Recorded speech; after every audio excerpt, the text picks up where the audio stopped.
செய்தி. வணக்கம். விவி செய்திகளுக்காக ஊர்ச்செய்திகள் வாசிப்பது திருதி.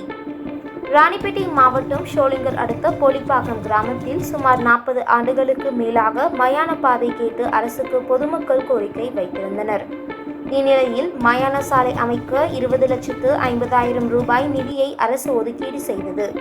தொடர்ந்து மயானத்திற்கு சிமெண்ட் சாலை அமைக்கும் பணிக்கான பூமி பூஜை நிகழ்ச்சி நடைபெற்றது.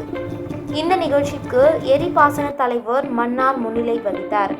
இந்த நிகழ்ச்சிக்கு சிறப்பு அழைப்பாளர்களாக ஊராட்சி மன்ற தலைவர் கார்த்தி, பெற்றோர் ஆசிரியர் கழக தலைவரும் முன்னாள் கிழக்கு ஒன்றிய திமுக செயலாளருமான செல்வம் ஆகியோர் கலந்து கொண்டு மயானத்திற்கு சிமெண்ட் சாலை அமைக்கும் பணிக்கான பூமி பூஜை செய்து பணியை துவக்கி வைத்தனர்.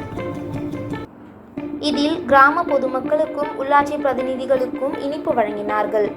ஊராட்சி மன்ற துணைத் தலைவர் நாராயணன், வார்டு உறுப்பினர்கள் பப்பிதா, சந்திரன், ரவி, பச்சையம்மாள், கிளை நிர்வாகிகள் சரவணன், பாரதி, பச்சையப்பன், ரமேஷ், ஊர் நாட்டாமைக்காரர்கள் முனுசாமி, கடிகாசலம், கார்த்தி, ராமசாமி மற்றும் பொன்னுரங்கம், சங்கர், குமார், ஆறுமுகம், ராஜேஷ், செல்வம் உள்ளிட்ட பலர் கலந்து கொண்டனர்.